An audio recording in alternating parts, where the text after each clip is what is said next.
Hello, everyone. Welcome to the next episode of Busting My Writing Myths and Excuses. So today, the excuse we have is being busy to write just another excuse. Now the question is, what does busy mean? Yeah, because before we go deep into is being too busy, we need to understand what does it mean? Like, what is the cause? What does it symbolize when we say that we're busy? Now, being busy simply means that we have a lot of activities that we're working on. A lot of activities we're working on. We have so many things that we're working on that we don't just have time for this thing. Now, there are two instances I could look at being busy. Sometimes being busy is just another form of excuse. We know that, like, we know deeply within us that being busy is just another form of excuse that we want to give for not writing. On, on other times, it's a legitimate claim. Yeah, you are really, really busy, and it's understandable. So now I'll go through the different instances why people could probably be busy and what could actually do to create the time, because we want to write. That's why we're even concerned about, oh, I'm busy, how do I fix this stuff even though I want to write. If we don't want to write, like, it's not really a big deal. There's so many other things, like there are a lot of people that don't want to write and don't want to be writers. It's not a big deal. It's not important to them, and so they do other things that are important to them. And it's not like, oh, this thing, because you didn't find time to write, you're a bad person or not. That no, you do what is important to you. If writing is important to you, you work on that. So the first thing is, what are the reasons why people are busy? First is work commitments. Yeah, for most writers, writing is not their full-time job. It's something that they do alongside other things. Some of them, some of you are full-time parents with kids, 3 to 4 kids. Some of you have couple of jobs you're handling. You do work day and work on part in the night, just to get by, to survive and all that. Work, and we are not gonna. Adult life is not. There are bills to pay. It's not like a child where you have parents there. I could write anytime I want to write. It's different and all stuff. You know. Well, as an adult, there's a lot of responsibilities to settle and to deal with, but yet you want to write. So the question is, yeah, there's work. So that's understandable. There are reasons why people are busy. So there are a lot of activities. Yeah. Next thing is family responsibilities. Yeah, let's say you have people you're taking care of, depending on what I mean by taking care of, not just providing money. I mean, let's say kids, you have to dress them for school.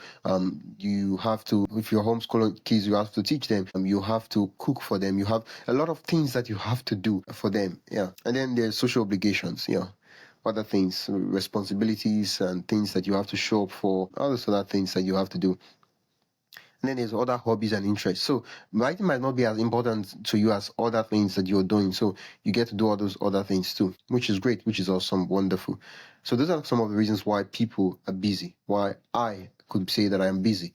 I keep saying that this podcast is me talking to myself and advising myself on why my excuses are just silly. So what sometimes the being busy is a sign of something. It's not a cause. It's not a cause. It's more like a symptom of something. So the question I want to ask is, what is it a sign of? What is it a symptom of? Being busy is a symptom of prioritization issues. Yeah. Now, not all busy is a symptom of prioritization issues, but being busy is a symptom of prioritization issues. So what do I mean by the symptom it's an issue of priority. Yeah.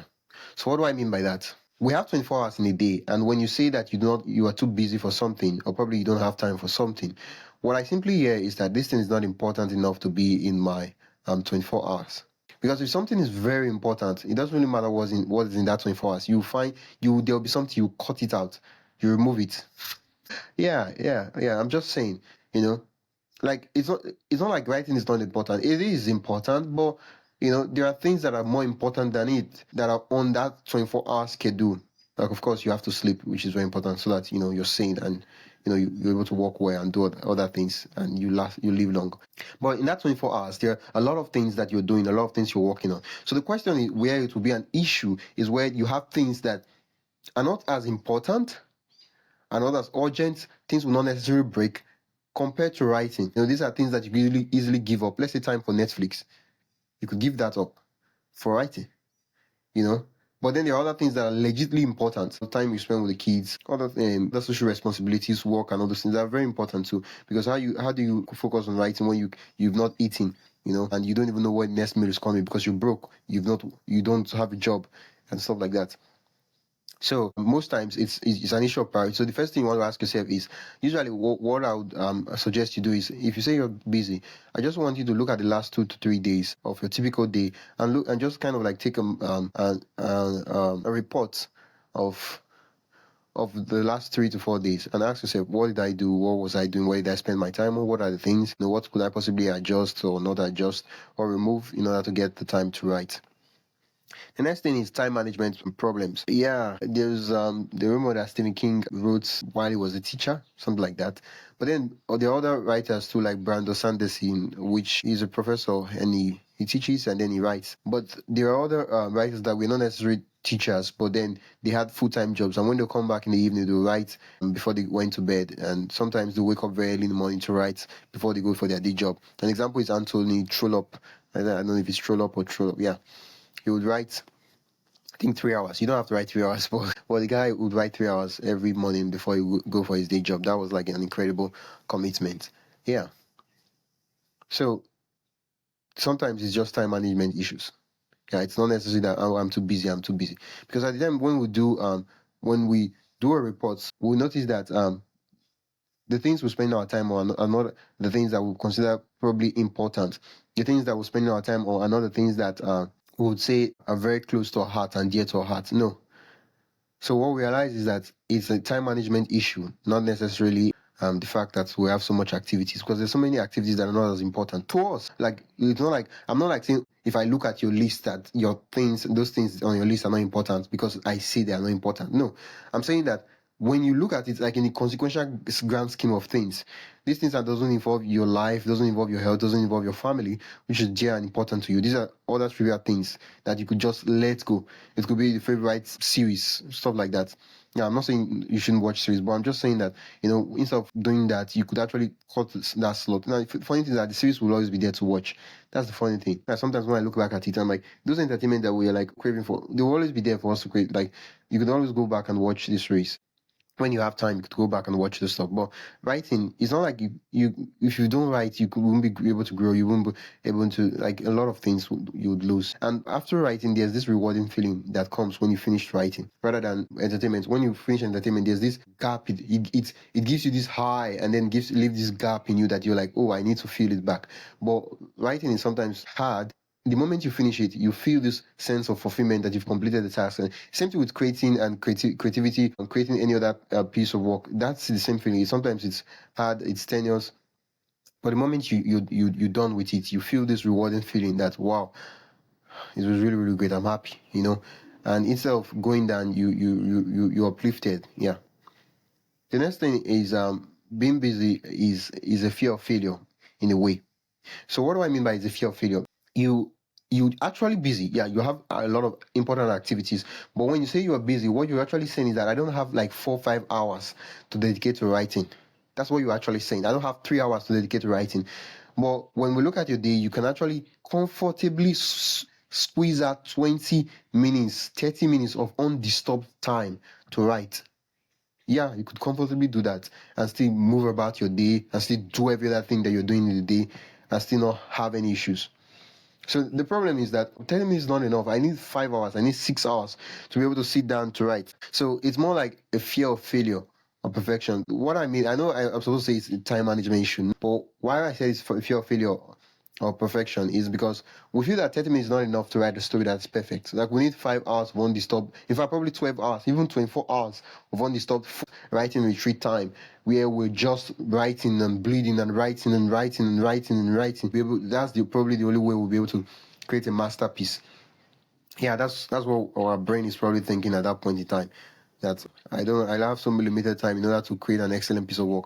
The small time I have is not enough for me to create something magnificent. But then we move on to the next thing. There are times where there are legitimate time constraints, where you have multiple jobs that you have to balance. You have caretaking responsibilities. You have elderly that are dependent on you. You have the young ones that are dependent on you. So you're not just providing for them. You also have to take care of them and all those other things that are there too. And then you could also have health issues. Yeah, that's one thing. Sometimes people going through issues where you could probably be the different health issues. Yeah, I'm not going to stand saying one and it looks as if, oh, I don't have that stuff. The different health issues where it's legitimate that you just cannot write. Yeah, and but most of the time, one of the things that if you're not in a coma, you usually in your like in your headspace. If you're awake, you're usually in your headspace. You're thinking. You have so much time to think and all those stuff. Which, but then there are health issues where God, there are legitimately health issues, and that would stop a writer from writing. So the question is, now that we've looked at the things about writing, these are the things that could make someone be busy. These are the things that could make someone not have the time to write. Let's talk about what we could do as someone who wants to write, who writing is important to, and what we could do to make a few adjustments to be able to create that time for writing. So a couple of adjustments we could make is time blocking. Yeah, and that's the issue I'm struggling with right now. I don't have a set time for writing. You understand? If you have the whole day to yourself, if you have like a whole day to do whatever you want to do, then you can probably write anytime you want to write. But if you don't, you have to create a set time. Like you have to make it a routine, like a culture that so and so time I write. It doesn't really matter what out there. It doesn't matter the interesting YouTube video that's out there, the interesting TikTok or whatever that's out there. This time I write, and that's what I do, and I do nothing else. It's kind of like really interesting if you look at it that way. Excuse me. Kind of interesting if you look at it that way. So time blocking. So it could probably start with small increments of time. Don't go for 2 hours. Start with 5 minutes, and then from then grow. 5 minutes, 10 minutes, 20 minutes. Show up. That's what's important. Become the kind of person that writes consistently. That's the identity we want to build. We just don't want to write. That's not the goal. Of course, that's interesting, but the goal is to become the kind of person who writes consistently, who shows up to write. What we inherently, the identity, that's what we are looking for. What we want. That's what in our control. Because even though our work might not be excellent when we do write every consistently, what will happen is that we'll become the person who writes. Oh, I write consistently. Yeah, and no one can take that from you. But then other things like, oh, your work might not be so good. Yeah, you might not be that good at writing, so it could happen. But those things are not really in your control. But over time, you get to improve. The next thing we could do is writing in small increments. And an example I have is Ernest Hemingway. I think Ernest Hemingway had the goal where he would write 500 words a day or something like that. And then there are other authors who write 1,000 words a day. Now, for you could create another goal, probably 200 or 300 clean quality, words every day. It could take you less than 5 to 10 minutes, but 300 words every day. Now, most people are like, oh, 300 words every day.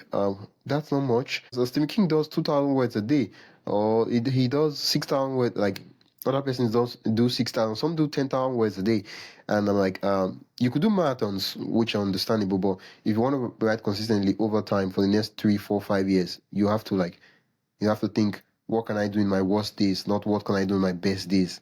You understand? Your best days, you could probably write 50,000 words in a day. I'm just kidding. But I could not be kidding because you could do it. But I'm just saying, what could I do? What could I write in my worst days such that it allows you to be able to show up every day, irrespective of what happens or what doesn't happen? Yeah. So 300 words, like I'm looking at 300 words. If you do 300 words and you write 300 words every day, in 7 days, that will be 2,100 words. So you could probably be able to write a short story every week. Yeah, a short story every week. And I think one thing that NSM we recommended, it was like, make sure that you stop at the middle of a sentence, at the middle, like make sure that you know what is about to happen next when you stop, because that's really good. Because what happens is that you keep up with that thought, and before the next day when you show up, you probably have fleshed it beyond a length, and then when you sit down to write, you have a lot to write on, rather than not knowing what next to write and then sitting down to write and thinking of, oh, what should I write next. It works for some, but other persons it doesn't work for them. So try it and see what works for you. The next thing is eliminating distractions. Most of the times, if you do a time audit, what would realize that a lot of our time goes to things that we're not proud of saying that those things take our time. We can't, as much as we say that we're busy, we do a lot of things and all those activities and all those things. Those things are not so important. And so what we realize is that how do we eliminate those distractions? So it could be that when you're about to write, you put your disconnect the Wi-Fi, put your laptop in airplane mode, and just shut off the internet connection. Jonathan Friesen usually would disable physically disable internet connection from his computer when you want to write. That way, there's no distraction, there's no pop-ups, there's nothing, and you just focus in an immersive environment, and you're writing. That's you're writing to the desktop. Other times you're writing with a note. You just be in a place where we talked about writing space in previous episodes, and where you're just there, you just write and you're focused. It's just you at the writing. nothing else. And within that period, you're able to write and come out, and then you know you're done with the stuff, and you're immersed, fully in that moment, you're fully present to write, to work, to write the story. Other things you could do is setting realistic goals. I think I talked about fear of failure and perfection. Oftentimes we're like, oh, how do I write the next novel in a month? Which it's possible. How about you say, how do I write a short story every week? Like Ray Bradbury would recommend. I've talked about this advice a lot of time, but I've not really got around to doing that consistently. I think that's will be the next thing I'll be doing. Writing a short story consistently every week and then submitting to magazines for feedback and trying to get them published and just collecting them together. Yeah. It could be also writing poems. Yeah.